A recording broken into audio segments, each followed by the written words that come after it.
let's make a sweetheart neckline. All right, so this is going to be our front piece. We're going to fold it in half because remember, we want the left and right side to always be equal. So this is going to be the fold going down the middle of the front piece. Then let's say we want it to be about this deep. And let's say we want it to be like, maybe like this, and maybe like this. What do you think? That looks pretty? I think that looks pretty. All right, let's cut it. We're gonna cut them together because we want them to be exactly even on the left side as it is on the right side. All right, here we go. So this is our sweetheart neckline. Isn't that pretty on a dress or on a blouse? But now, how in the world are we going to finish this edge? Here's what we do.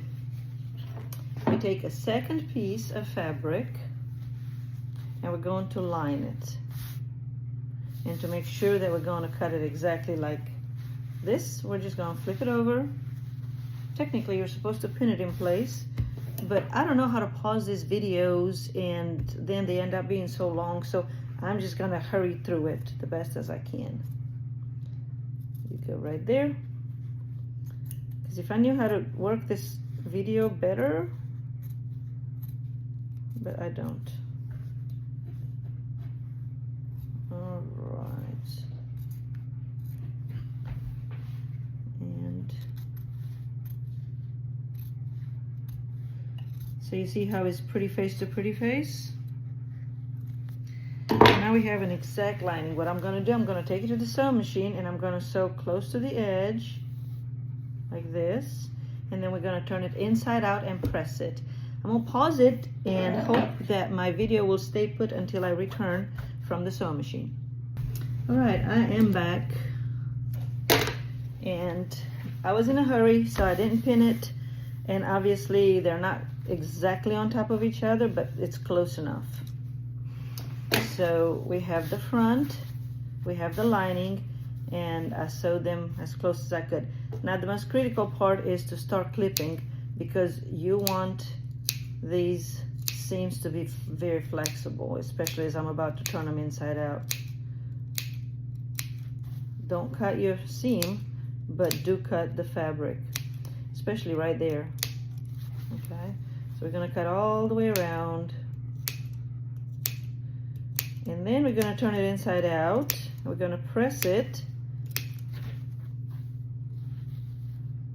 And then we have to decide what we're going to do with the edge of the lining. I'm almost done. All right. So now we're going to turn it inside out. Now some seamstresses will go ahead and sew this on top of it. I'm not going to do that because I'm lazy. But I am going to press the full out of it, and when I press it, I want to make sure that the fabric, my top fabric, not the lining, is showing. Okay.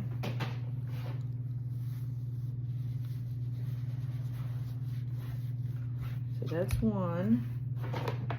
Now let's do the next one, and you really have to push it out there.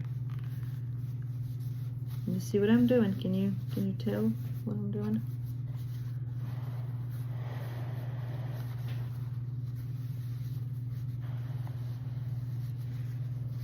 Let's see what we've done so far. Let's see. Okay, so that's half of it. I think it looks pretty. All right, now let's start from the other side. And again, I want the pink to show. I don't want the white to show on the front. No, let's do it this way so you can see, because if I turn it toward me, you can't see what I'm doing.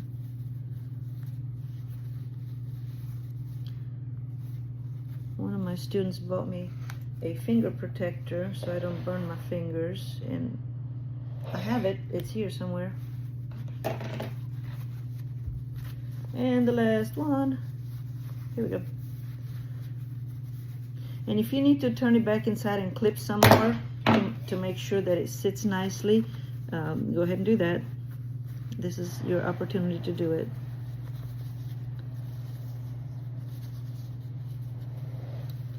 So here we have it, ladies and gentlemen, our sweetheart neckline. Yay! What do you think? Wouldn't that look pretty on a dress or on a blouse? Maybe I need to clip this a little more because you see how it's tugging. So let's give it a little more clips in there. So now that you've done this, and it looks great, I think, now you can top stitch it if you want to, all the way around to make sure it stays in place. But if you don't want to top stitch it, then you can catch these edges into the side of your garment. Like if you're going to put a sleeve over here, go ahead and sew this into that seam of the sleeve, okay? Or if you want to do double-breasted, then take this all the way down to your waistline and catch it in there. But yeah, that's how you do a sweetheart neckline. Isn't that cool? And I would not do a top stitch just because I want people to wonder how I did it without a top stitch.